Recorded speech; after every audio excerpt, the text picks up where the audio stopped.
All right. Hey guys, it's Wintermute, and we're gonna do a little bit of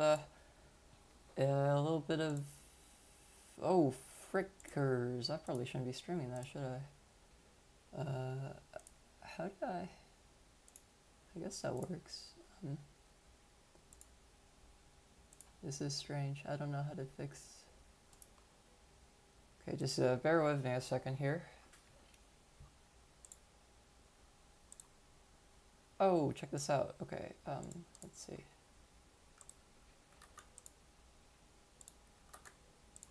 Okay. All right. Probably should go to YouTube. Who cares? Okay, so today we're going to be doing a little bit of tomfoolery with my rootkit. So, yeah. It's going to take a while to explain. So I guess if someone joins, I'll explain. But I doubt anyone's going to join right now. I'm just going to put it on Discord.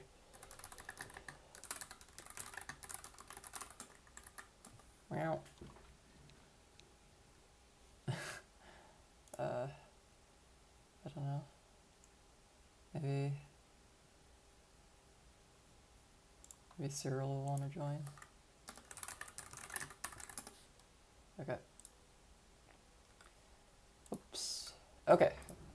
So essentially what this is just Shadow Walker, but we're utilizing TLB locking for the Cortex A8, which means that we don't have to expose the detection vector of their... let's open up Shadow Walker here.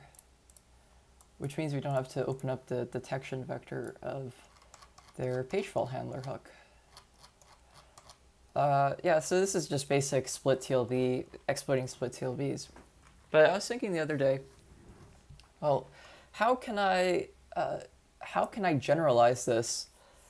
How can I generalize this to all systems, even those systems without split TLBs, or without split TLBs? Because most TLBs are unified, so then they had to invent a extended page table hooking, which exposes a much larger detection surface, which because you have a hypervisor, right? So you can race accesses, you can time. You have to make sure your hypervisor is foolproof, which is pretty rough.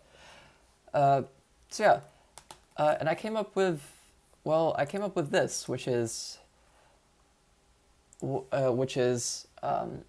me open. I came up with this, which is using split iCache decache, because pretty much every L1 cache, every L1 cache is split. So we have our data side for pipelining reasons. People tell you it's von Neumann, but it's really not. When you get down to it, because von Neumann would be very slow, because you're hardly ever writing to code, right? Most of the time, unless you're doing like just-in-time nonsense. But yeah, it's von Neumann technically, but the pipelining makes it kind of not. So we have our data and instruction cache. This is in L1, and these are and these are incoherent. So they could be different. Of course, there's something called the point of unification, which is the point where these become coherent. Point of coherency.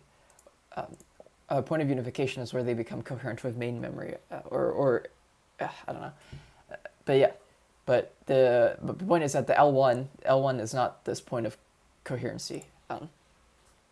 And what can we do with this, right? Well, we can do a lot of things, actually. The issue is, though, that cache is very volatile. And I would go so far as to say pretty much all caches do not allow for, pretty much all L1 caches do not allow for lockdown, which is the premise of this paper, CacheKit, which is a very, very cool paper, which I was greatly inspired by. Basically, they were using L2 cache lockdown and carving out this is specific for the processor they were on. They're carving out a bit of physical memory, basically kind of like hiding in like IO space, like some game cheats do. And it was unbacked basically, but sort of not really unbacked, but nobody would scan it out of no physical memory scanner would scan it out of fear that it would crash something, and they were basically locking down their malware in L2 cache, which because of a non-secure bit,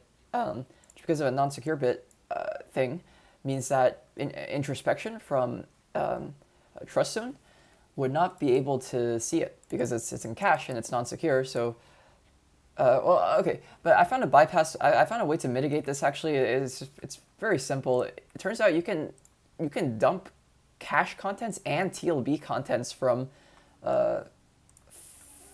secure mode, which is kind of strange. Let me go find it. I have it in my notes somewhere here. But yeah, so CacheKit, maybe they put this in after, but I kind of doubt it because my manual is not that new. Fool's errand. Let's see here. Let me look. CacheKit.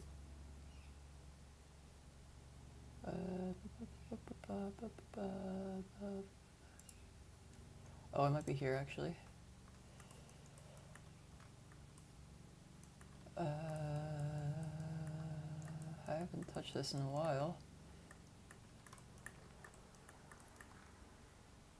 It's not here.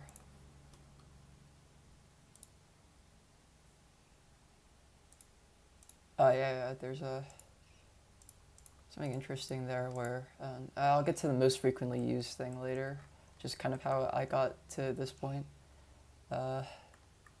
Shit, I can't find it. Okay, but the point is that you can dump, it's in the manual somewhere. I guess I could just look in the manual directly. But the point is that you're able to dump, the contents of cache. You're able to read the contents of cache. You're able to read the contents of the TLB. You're able to look at all that stuff, disable lockdown, everything from secure mode. Yeah, even if the non-secure bit, even if it's non-secure, basically. So, yeah, I don't know. Okay, so where was I? Oh yeah. So we have cache incoherency. So the issue with CacheKit actually is that since they're in L2 cache, and L2 cache is unified for data and instructions, someone could just read it, right? Someone could just, read the IVT, and they'll be like, wait, hold on, this is wrong. But they're basically trying to prevent that, they can't do that from EL3, from secure mode, but they can do that from just the non-secure kernel. Like Lime in non-secure kernel, for example, could just read the IVT and be like, holy shit, there's a hook here. But they're basically preventing like that by like I said, mapping some shit in mapping their shit in IO space, which is you don't really want to touch. So yeah, I'm gonna pause my stream for a second here just to see if everything is going all right. So give me a second.